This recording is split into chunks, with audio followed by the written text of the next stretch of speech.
नमस्कार दोस्तों, आपका स्वागत हमारे YouTube चैनल पे। उम्मीद है आप लोग मस्त होंगे, ज़बरदस्त होंगे और मस्ती साथ में पढ़ाई भी कर रहे होंगे। तो हमने पिछले वीडियो में क्वेश्चन नंबर हमने 8 का भी लगाया था। उसके बाद 9 भी बताया था कि सेम उसी तरीके से, 10 भी सेम उसी तरीके से, 11 भी अद्वितीय हल से उसे के का मान निकालना है, 12 का भी, 13 का जैसे इसमें k+2 दिया गया तो 13 नंबर से क्वेश्चन देख लेते हैं आज कि 13 नंबर कैसे लगेगा। तो जो लोग वीडियो चैनल पर नया है, चैनल को सब्सक्राइब भी करें, शेयर भी करें, कमेंट भी करें। तो क्वेश्चन नंबर हम 13 देखते हैं। 13 में कह रहा है के किस मान के लिए रैखिक समीकरण युग्म का अनंत हल होगा, यानी अनंत हल के बारे में बात कर रहा है। तो सबसे पहले इसका हम समीकरण उतारेंगे। समीकरण दिया गया 2x + 3y, 2x + का 3y बराबर का 4 दिया गया है। और दूसरा समीकरण जो दिया गया है k + 2x, k + 2x plus का 6y बराबर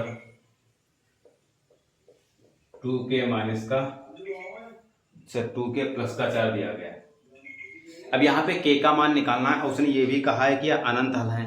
तो अनंत हल में क्या होता है? अनंत हल का मतलब होता है कि इसके अनेक हल हो, यानी a1 बराबर a1 बटे a2 बराबर b1 बटे b2 बराबर c1 बटे c2, तीनों बराबर होने चाहिए। तो सबसे पहले यहाँ a और b c के मान निकालेंगे a1। तो ये इसको पहले समीकरण 2x प्लस का 3y माइनस का 4 बराबर 0 हो जाएगा। तो यहाँ से a1 बराबर 2 हो जाएगा, b1 बराबर 3 हो जाएगा और c1 कितना माइनस का 4। इसको चेंज कर लेते हैं, k प्लस का 2x प्लस का 6y माइनस का 2k प्लस का 4 बराबर का 0 हो जाएगा। यहाँ से भी हम a2 का मान निकालेंगे। तो a2 बराबर हो जाएगा k प्लस का 2, b2 बराबर का 6 और c2 बराबर माइनस का 2k प्लस का 4 दिया है। यहाँ पे अनेक हल की बात कर रहा है तो अनेक हलवा लगाएंगे, यानी a1 बटे a2 बराबर b1 बटे b2 बराबर c1 बटे c2। a1 दिया गया 2, a2 दिया गया हमारा k प्लस का 2 बराबर, b1 दिया गया 3 बटे 6 दिया गया बराबर, c1 दिया गया -4 बटे c2 दिया गया माइनस का 2k प्लस का 4 दिया गया। इसको हल करेंगे। देखो यहाँ से काट ले। अब देखो हम k का मान निकालना है तो हम दो पक्ष को ले लें, यहाँ से इसको ले ले, यानी 2k प्लस का 2 बराबर का 3/6। अगर इसको हल करना चाहे 3 कम 3 3 गुना 6, यानी 2 बटे k प्लस का 2 बराबर 1/2 हो जाएगा। यहाँ से 3 से गुणा करेंगे 2 दूनी 4 बराबर का, ये इस 1 से गुणा करेंगे तो वही आएगा हमारा। तो k बराबर कितना आएगा 4 माइनस का 2, तो k बराबर कितना आ गया 2। तो इस क्वेश्चन का आंसर कितना आ गया हमारा k बराबर 2। तो इस क्वेश्चन का आंसर हमारा यही हो गया। इसमें मैं k का मान निकालना था तो k का मान निकल आया है। हमने क्वेश्चन नहीं नोट किया, 13 नंबर है कि बुक से ही पढ़ लिया है। तो इसमें से k का मान निकालना था अनेक हल की विधि से। तो उम्मीद है क्वेश्चन समझ में आया होगा। समझ में आया तो वीडियो को लाइक भी करें, शेयर भी करें। तो इसका जो नेक्स्ट क्वेश्चन है, क्वेश्चन नंबर 14 है, उसको देखते हैं। तो कह रहा है p के किस मान के लिए रैखिक समीकरण युग्म समांतर रेखाओं को निरूपित करता है, यानी समांतर रेखाओं का मतलब होगा यानी a1 बटे a2 बराबर b1 बटे b2 does not equal to c1 बटे c2, यानी जिसके अनेक हल नहीं होते, यानी कोई हल नहीं होता, वो हमारा समांतर होता है।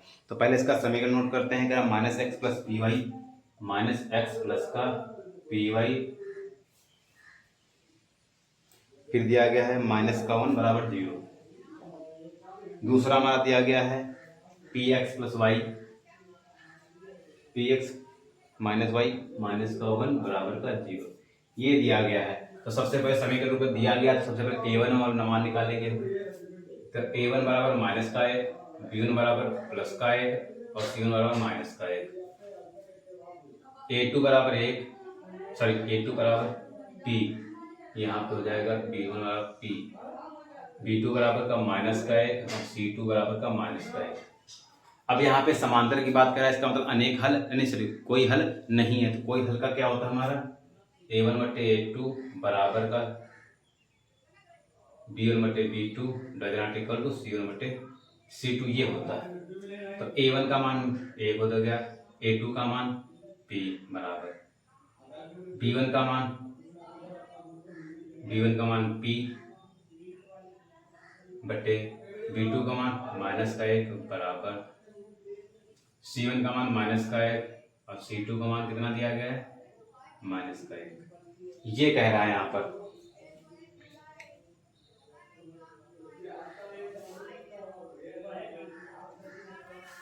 ये हमारा सवाल हो गया है नहीं। अब इसको करेंगे क्या हम, यहाँ समांतर की बात कह रहा है, समांतर करने के बाद में कह रहा है कि पी का मान याद करना है। अच्छा, यहाँ पे कह रहा है ऐसा हम पी का मान कौन सा लें कि बराबर हो जाए, यानी ये तो कर गया हमारा, यानी यहाँ -1/p आ जाएगा, यहाँ p बटे माइनस का 1 आ जाएगा, डज नॉट इक्वल टू ये 1 आ गया, 1/1 प्लस का हो जाएगा। अब कह रहे हैं यहाँ पे हम ऐसा कौन सा मान लें कि ये दोनों बराबर हो, ये बराबर नहीं होना चाहिए। अगर यहाँ पे हम p बराबर 1 ले लें, p बराबर, जैसे अगर हमने p बराबर कितना 1 ले लें, अगर हम p बराबर 1 लें -1/1 हो जाएगा, बराबर 1/-1 डज नॉट इक्वल टू 1/1, यानी ये माइनस का 1 बराबर ये माइनस का 1 डज नॉट इक्वल टू ये प्लस का 1 दिया गया है। तो इसका मतलब हम p का मान हमारा कितना सही है, हमारा 1 सही है, तो p का आंसर हमारा कितना 1 आ जाएगा। तो मुझे समझ में आया होगा। यहाँ पे और भी ले सकते हैं p का मान, लेकिन जब न्यूनतम की बात है सबसे छोटी से स्टार्ट करते हैं। और भी ले सकते हैं, यहाँ से हम कोई 2 भी ले लें, 2 नहीं ले सकते, क्यों, अन्य संख्या नहीं ले सकते, क्योंकि अगर इसको ये भिन्न के रूप में p नहीं हर है, तो यहाँ पे p अंश है, तो इसको 1 ही ले सकते हैं इसको। ठीक है, तो ये उम्मीद है क्वेश्चन समझ में आया होगा। नहीं समझ में आया तो फिर से वीडियो देखें। तो इसके आगे हम नेक्स्ट क्वेश्चन देखते हैं। अगला क्वेश्चन नंबर 15 दिया गया, उसको देखते हैं। तो 15 नंबर कह रहा है निम्न रैखिक समीकरणों के युग्मों में से किसका एक अद्वितीय हल है, किसका कोई हल नहीं है, या किसके अपरिमित रूप से अनेक हल हैं। अद्वितीय हल की स्थिति में उसे वज्रगुण में से ज्ञात करना है। यानी जो अगर अद्वितीय विधि आए, अद्वितीय हल आए, तो उसको वज्रगुण में से ज्ञात करना है, बाकी किसी को नहीं करना है। सिर्फ अगर अद्वितीय हल आएगा उसको वज्रगुण से करेंगे। तो देखते हैं, चारों को हल करके देखेंगे कि किसमें अद्वितीय हल आता है, किसमें क्या आता है, उसको उसी हिसाब से हम हल करेंगे। तो पहला क्वेश्चन हमारा दिया गया है x - 3y - 3 बराबर 0, दूसरा 3x - 9y - 2 बराबर 0 दिया गया है। अच्छा, यहाँ से हम पहले a1 a2 निकाल लें। तो a1 कितना हो जाएगा हमारा 1, b1 बराबर -3 और c1 बराबर -3, a2 बराबर 3 हो जाएगा, b2 बराबर -9 और c2 बराबर -2 हो जाएगा। अब सबसे पहले हम अद्वितीय हल की बात करते हैं। a1 बटे a2 does not equal to b1 बटे a2।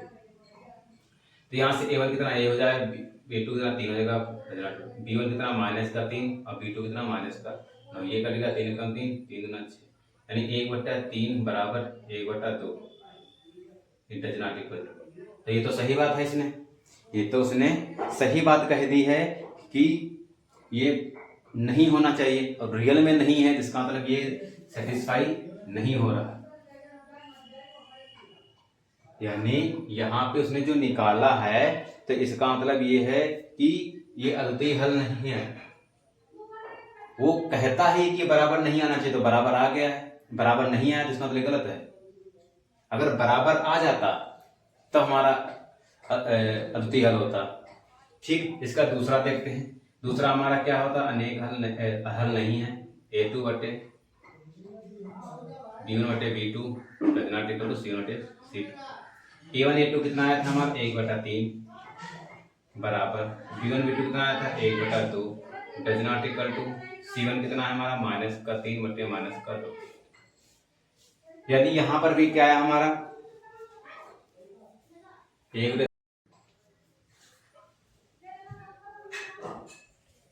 दूसरा है उसको देखते हैं। यानी यहाँ इसको समीकरण पहले बनाएंगे हम 2x प्लस का y माइनस का 5 बराबर 0। यहाँ से a1 का मान निकल आएगा 2, b1 का मान निकल के आया 1 और c1 का मान निकल 5। ये भी इसको चेंज करेंगे 3x प्लस का 2y माइनस का 8 बराबर 0। तो a2 बराबर 3 हो जाएगा, b2 बराबर 2 हो जाएगा और c2 बराबर -8। अब इसको हल करते हैं। इसमें देखते हैं अद्वितीय हल है कि नहीं है। तो देखो a1 बटे a2 does not equal to b1 बटे b2। तो a1 कितना 2 दिया गया, a2 कितना दिया गया 3 बराबर does not equal to b1 कितना 1 दिया गया, b2 कितना दिया गया 2 दिया गया। अब देखो ये क्या है, ये अद्वितीय हल है।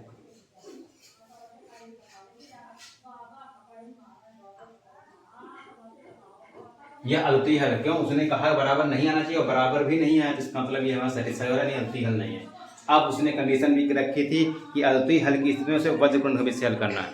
जो अद्वितीय विधि होती है, अगर अद्वितीय हल आएगा तो उसको वज्रगुण से करना है। अब ये अद्वितीय आ जाए उसको वज्रगुण से करना हमें।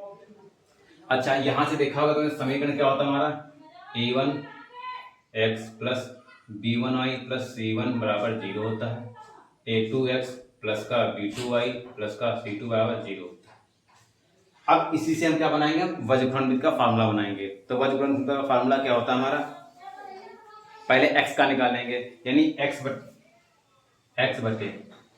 को करेंगे तो x वाला छिपा लेंगे तो क्या आएगा हमारा, इसके इसी करेंगे, इसकी इससे करेंगे, यानी b1 c2 माइनस का b2 c1, यानी इस x का निकालना है तो इससे गुणा करेंगे, माइनस इसको इससे गुणा करेंगे, ठीक बराबर। अगर y का जब निकालने होता है y को छिपाएंगे, इसकी गुणा करेंगे, y को छिपाएंगे तो a1 c2 की गुणा करेंगे और इसकी तो क्या करेंगे हमारा, इसके इससे तो आएगा हमारा a2 c1 माइनस का a1 c2, ये आ गया हमारा a2 c1 माइनस का a1 c2। अब बराबर c का मान, c का कितना आएगा हमारा 1/, c को छिपाएंगे तो क्या आएगा, इसकी हो गई a1 b2, नहीं इसकी से a1 b2 माइनस का a2 b1, ठीक। ये मेन फार्मूला होता है वर्गफलविद का, इसको नोट कर लीजिएगा, ये फार्मूला है, ठीक है। तो यहाँ तो इसके साथ ले लीजिए, इसके आगे हल करते हैं, इसके साथ ले लिया होगा, अब देखते हैं।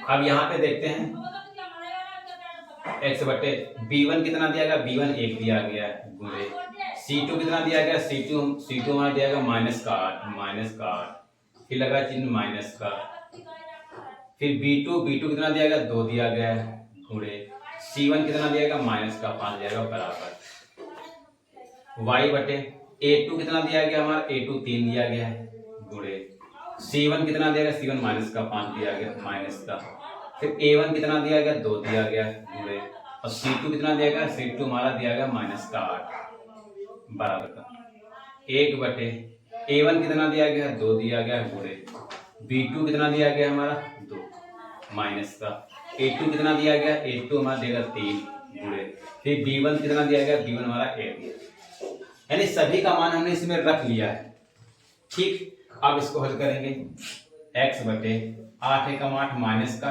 ये माइनस प्लस का 10 हो जाएगा, बराबर का y बटे माइनस का 5 या 15, और फिर माइनस प्लस हो जाएगा 8 दूनी 16, बराबर का 1 बटे 2 दूनी 4 माइनस 3।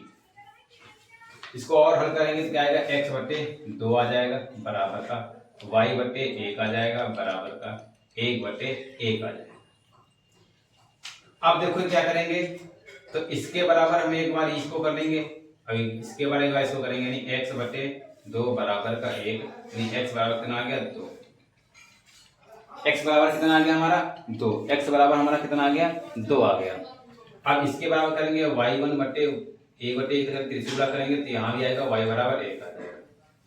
तो अद्वितीय हल के जो वर्गखंड को दूसरे इसको हल किया गया है, तो x बराबर 2 और y बराबर 1 इसका आंसर आ गया है। तो उम्मीद है क्वेश्चन समझ में आया होगा, अगर नहीं समझ में आया तो इसको फिर से समझें कि ये गुणा कैसे आई है। यानी अगर x का निकालेंगे तो इसको छिपा लेंगे, निखिल की गुणा करेंगे, माइनस इसकी गुणा करेंगे। अगर y निकालना है इसको छिपा लेंगे तो इसकी गुणा इसकी गुणा करेंगे माइनस करके, फिर बराबर एक इसका निकालेंगे तो इसकी गुणा करके निकालेंगे। तो उम्मीद दोस्तों क्वेश्चन समझ में आया होगा। तो इसके आगे हम तीसरा क्वेश्चन देखते हैं। इसका तीसरा पार्ट दिया गया है, इसको देखते हैं। यहाँ से देखो पहले समीकरण इसको बना लेंगे, 3x माइनस का 5y माइनस का 20 बराबर का 0, ये हो जाएगा 6x माइनस का 10y माइनस का 40 बराबर का 0 हो जाएगा। यानी a1 बराबर 3 आ गया, b1 बराबर माइनस का 5 आएगा, c1 बराबर माइनस का 20। यहाँ से a2 बराबर 6 आ गया, b2 बराबर माइनस का 10 आ गया और c2 बराबर का 40 आ गया माइनस। फिर से चेक करेंगे द्वितीय हल है, कौन सा हल है इसमें चेक करेंगे। तो इसको हल करेंगे तो सबसे पहले a1 a2 निकालें। a1 बटे a2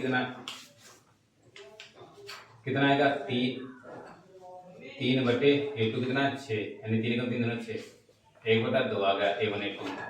b1 बटे b2 अगर निकालेंगे तो b1 माइनस का 5 है और b2 माइनस का 10 है, तो इसे करके पाने का 10, यानी 1 बटे 2 हो गया। C1 बटे C2 निकालेंगे, C1 कितना देगा माइनस का 20, C2 देगा माइनस का 40, 20 का 20 कम 20 20 गुना 40 यानी 1/2। अब देखो तीनों बराबर आ गए हैं, तो जो तीनों बराबर आ जाए तो क्या होते हैं हमारे, इसके अनेक हल होते हैं। यानी A1 बटे A2 बराबर B1 बटे B2 बराबर C1 बटे C2। इसका मान भी 1/2, इसका भी मान 1/2, इसका भी मान 1/2। तो अनेक हल है, इसका क्या होगा हमारा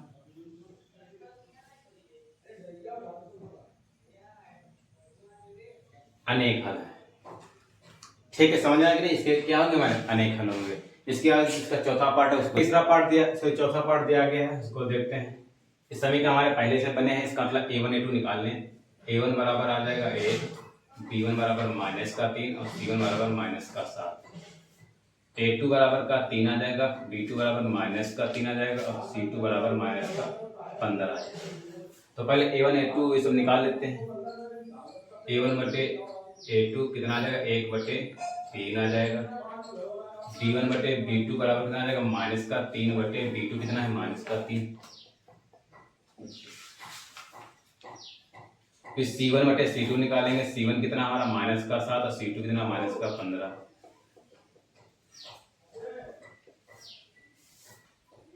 ये आ गया, यानी हमने इसको अलग अलग निकाल लिया। अब देखते हैं क्या सही बात है, एक तरफ से देखते हैं। यानी ये देखो बराबर नहीं है, यानी A1 बटे A2 does not equal to B1 बटे B2। तो A1 इसका मान 1 से 3 डज नॉट इक्वल टू 1। इसका मतलब ये क्या बात हमारी सही है, ये दोनों बराबर नहीं है। इसका मतलब क्या हमारा अद्वितीय हल है।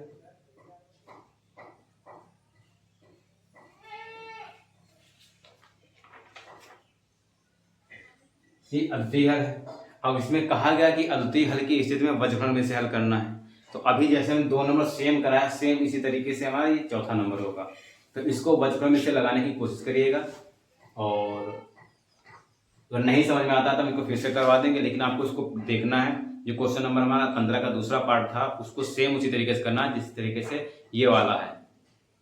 जैसा 2 था सेम ये 4 वाला है, तो इसको सेम उसी तरीके से करिए। नहीं समझ उसको नकल करके लगाइए जरूर, उसकी प्रैक्टिस जरूर करिए। ठीक है, उसके आगे हमारे क्वेश्चन नंबर 16 दिया गया, उसको नंबर 16 दिया गया, इसको देखते हैं क्या कह रहा है। कह रहा है ए तथा ए और बी के किस मानों के लिए निम्न रैखिक समीकरणों के युग्म के अपरिमित रूप से अनेक हल होंगे। अनेक हल की बात कह रहा था, यानी A1 बटे A2 बराबर B1 बटे B2 बराबर C1 बटे C2। तीनों करेंगे ये। तो यहाँ से पहले हम A1 A2 निकालने से पहले इसको समीकरण बना लें। यानी 2x प्लस का 3y माइनस का 7 बराबर 0। यहाँ से A1 बराबर कितना 2 आ जाएगा, B1 बराबर 3 आ जाएगा और C1 बराबर माइनस का 7 आ जाएगा। इसको चेंज करेंगे तो A माइनस का B x प्लस का A प्लस का by माइनस का 3a प्लस का b माइनस का 2 बराबर 0 हो जाएगा। तो A2 बराबर आएगा A माइनस का B, B2 बराबर आएगा A प्लस का B और C2 बराबर माइनस का 3a प्लस b माइनस का 2। यहाँ पे कह रहा है कि अनेक हल की बात कर रहा है। तो अनेक हल में क्या तीनों बराबर होते हैं, यानी पहले A1 A2 निकालेंगे। A1 बटे A2 बराबर 2 बटे A माइनस का B आ गया। B1 बाय B2 निकालेंगे तो 3 बटे B2 कितना है हमारा A प्लस का B।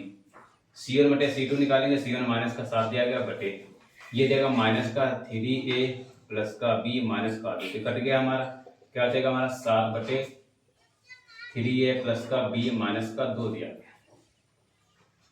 यहाँ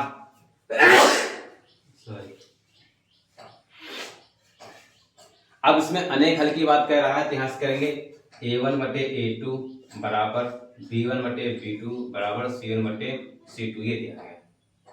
सभी का मान रखेंगे, यानी 2 बटे A माइनस का B बराबर ये 3 बटे A प्लस का B बराबर यह देगा 7 बटे 3a प्लस का B माइनस का 2। अब यहाँ पे हमें A और B के मान निकालना है, तो सबसे पहले हम A और B के समीकरण बनेंगे। यहाँ पर कैसे बनेंगे, पहले हम इसको 2 लेंगे, उसके बाद हम फिर इसको लेंगे। तो पहले इसको लेते हैं, इसको लेंगे तो क्या आएगा हमारा, तो 2 बटे A माइनस का B बराबर का 3 बटे A प्लस का B। यहाँ से तिरछी गुणा करेंगे तो क्या आएगा हमारा 2a प्लस का B बराबर का 3a माइनस का 3, इसको सबको उधर ले जाते हैं।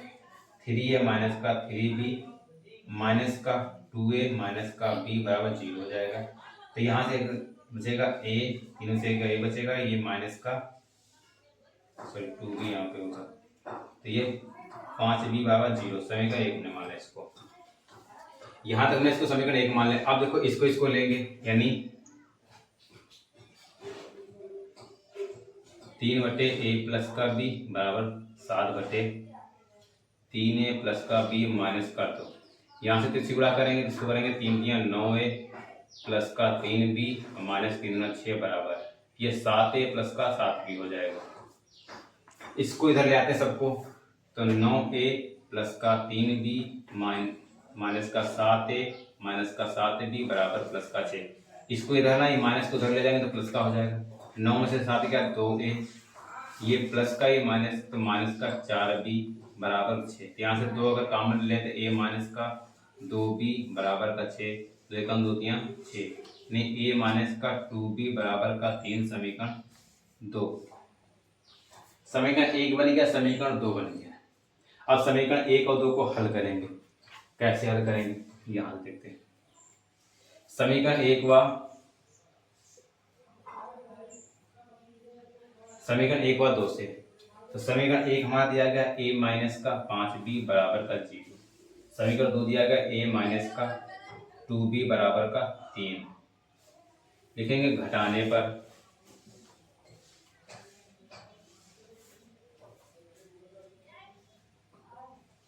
ठीक, तो जो प्लस का वो माइनस, जो प्लस माइनस का वो प्लस का हो जाएगा। तो ये करके हमारा ये बचेगा माइनस का 3b बराबर माइनस का 3, इसे कर 3 से 3 करेगा, नहीं b बराबर कितना आ गया 1, b बराबर हमारा कितना आ गया, हमारा 1 आ गया। अब b का मान 1 आ गया, तो b का मान समीकरण किसी में रख दें, तो b का मान अगर इसमें रख देंगे, b का मान समीकरण 1 में रखने पर समीकरण 1 दिया गया a माइनस का 5b बराबर 0, a माइनस 5 × 1 बराबर 0, तो a बराबर कितना आ गया प्लस का 5। तो यहाँ से a का मान 5 आ गया, b का मान 1 आ गया। तो हमें सिर्फ a और b का ही मान पूछ रहा था। सवाल थोड़ा लंबा है, लंबा का मतलब क्या, इसके एक गुणा भाग कैलकुलेशन थोड़ी लंबी है, तो कैलकुलेशन आपको आनी चाहिए। अगर एक बार नहीं समझ आया तो वीडियो को पुनः देखें। उम्मीद है क्वेश्चन समझ में आया होगा। स्क्रीनशॉट ले लें इसका। इसके बाद में जो 16 का पार्ट 2 है वो के लिए कह रहा है, तो सेम जैसे हम ए बी के मान निकालें, इसमें सेम के का मान निकलेगा। तो सेम इसी तरीके से लगेगा, उसको प्रैक्टिस करिएगा। उसके आगे क्वेश्चन नंबर हमारा 17 दिया है। क्वेश्चन नंबर 17 है, उसको देखते हैं। कह रहा है निम्न रैखिक समीकरणों के युग्म प्रतिस्थापन एवं वज्र गुणनखंड विधियों से हल कीजिए। यानी इसमें प्रतिस्थापन विधि से भी हल करना है और वज्र गुणनखंड विधि से हल करना है। किस विधि को आप अधिक उपयुक्त मानते हैं? तो यहाँ तो प्रतिस्थापन विधि बहुत अच्छी विधि है।